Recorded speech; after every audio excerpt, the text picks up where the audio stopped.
Et ben voilà, précisément, on va enchaîner cette victoire ce soir de la gauche. Est-ce que c'est une vraie ou une fausse? Qu'est-ce que ça aurait été si la gauche avait fait juste... Non, mais elle a gagné.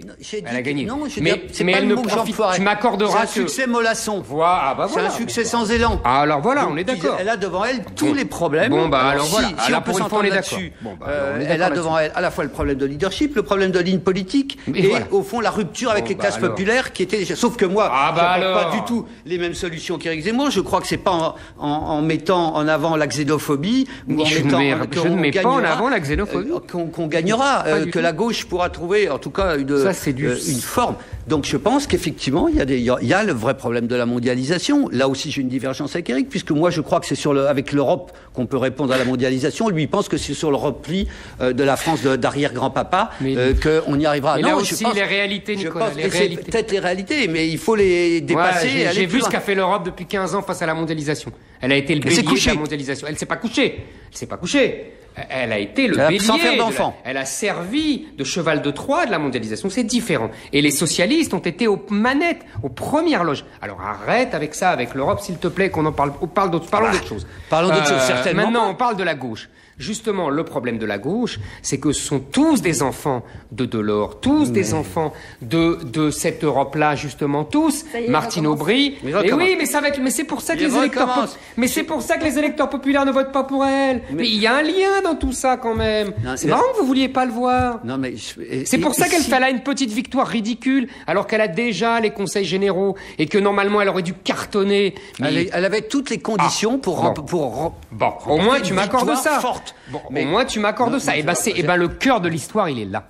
Mais c'est parce qu'ils n'ont pas tranché. Pourquoi il n'y a pas de désir socialiste? Mais je vous l'ai dit pourquoi. Mais parce qu'ils n'ont pas tranché. Ils n'ont pas tranché ni sur leur leadership, ni sur leur ligne politique.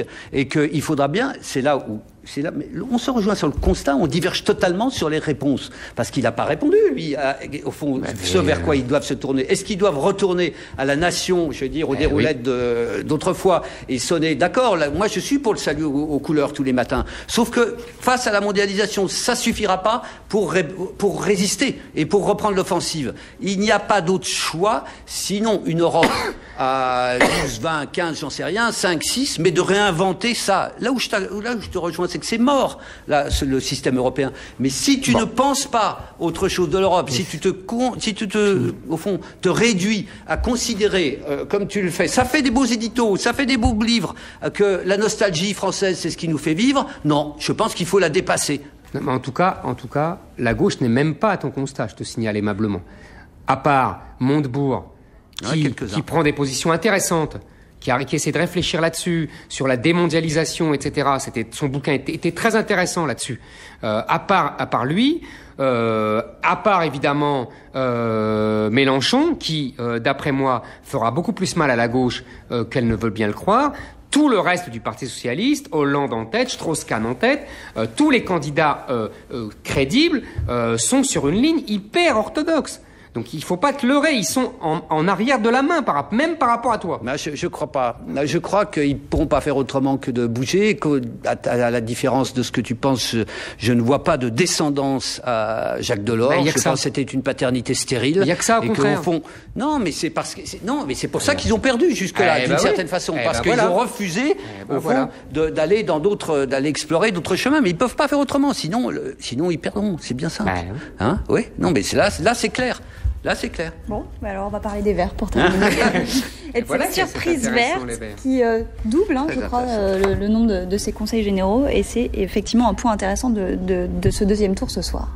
C'est très intéressant, mais là aussi, on en a peu parlé lors du premier tour parce que il y avait un choc, un effet de souffle, etc. C'était le seul parti à avoir augmenté son nombre de voix qui avait augmenté de manière considérable. Alors ils en sont pas encore au niveau des Allemands qui eux ont fait, je crois que c'est dans le Bade-Württemberg, un score formidable. Dire pour eux, ils risquent d'avoir une présidence de région.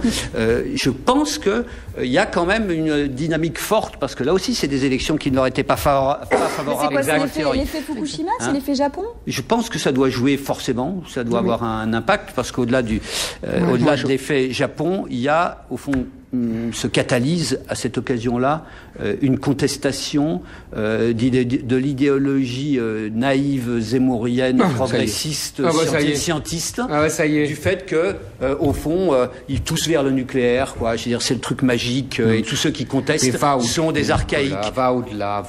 Mais quoi, ça compte. Mais ça compte. Ça compte qu'il y ait quelqu'un qui dise attendez, non, on n'est pas, on se prosterne pas. Le Parti socialiste. Le problème du Parti socialiste, c'est qu'il va être coupé en petits morceaux. C'est-à-dire qu'il y a un électorat populaire qui ne le suit plus déjà, qui est avec Marine Le Pen.